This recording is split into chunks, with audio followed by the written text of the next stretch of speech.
नमस्कार दोस्तों, हमारे चैनल पर आपका हार्दिक स्वागत है। उत्तर प्रदेश से एक बस दिल्ली जा रही थी। जब बस अपने डिपो से चल पड़ी तो ठीक सामने की सीट पर बैठे एक बुजुर्ग जो बहुत अच्छे कपड़े पहने हुए थे अचानक खड़े हो गए और बाकी यात्रियों का ध्यान अपनी तरफ आकर्षित करते हुए बोले, मेरे भाइयों और बहनों, मैं कोई भिखारी नहीं हूँ। ऊपर वाले ने मुझे अपनी नेक दुआओं से नवाजा है, मगर मेरी पत्नी एक लंबी बीमारी से भगवान को प्यारी हो गई।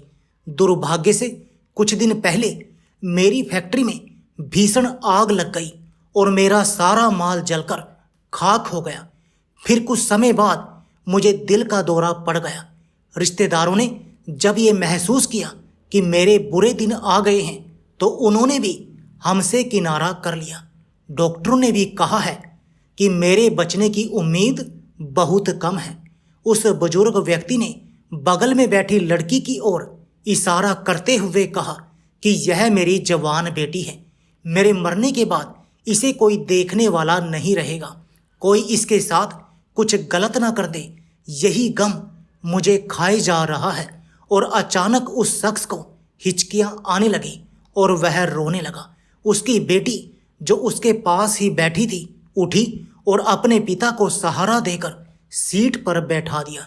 कुछ देर बाद बस की पिछली सीट से एक आदमी खड़ा हुआ और कहने लगा, मेरे दो बेटे हैं, एक डॉक्टर है, उसका विवाह हो चुका है, और दूसरा यह है जो मेरे बगल में बैठा हुआ है, इंजीनियर है। इसके लिए मुझे दुल्हन की तलाश है। मैं इन बुजुर्ग से दरख्वास्त करता हूँ कि ये अपनी बेटी का विवाह मेरे इस बेटे से कर दे।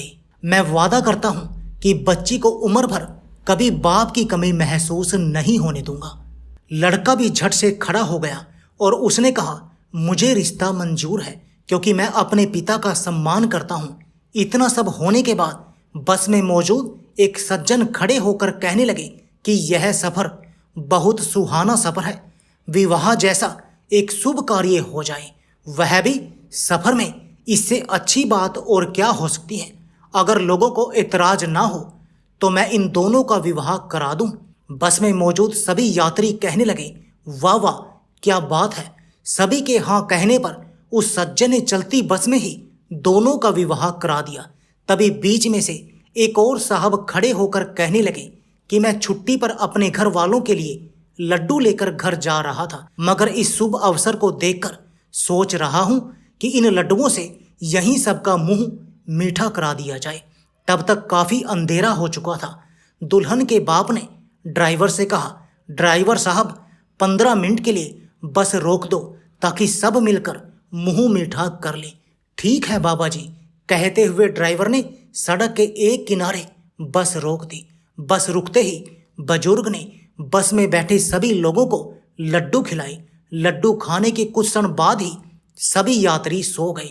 उसके बाद ड्राइवर और कंडक्टर जब नींद से जागे तो अगली सुबह के 6 बज रहे थे, मगर दुल्हन और दूल्हा, उनके दोनों बाप, वह सज्जन और लड्डू बांटने वाला शख्स बस से गायब थे। इतना ही नहीं, किसी भी यात्री के पास घड़ी, चैन, बटवा आदि कुछ भी सामान नहीं बचा था। इस तरह से सिर्फ 5-6 लोगों का ग्रुप पूरी बस को पूरी तरह लूटकर भाग चुका था। दोस्तों, कहानी का सार यह है कि बिना सोचे समझे किसी अपरिचित की दावत में शामिल न हो, अन्यथा इस कहानी की तरह आपके साथ भी फ्रॉड हो सकता है। कहानी पसंद आई हो तो लाइक, कमेंट, शेयर जरूर करें। धन्यवाद।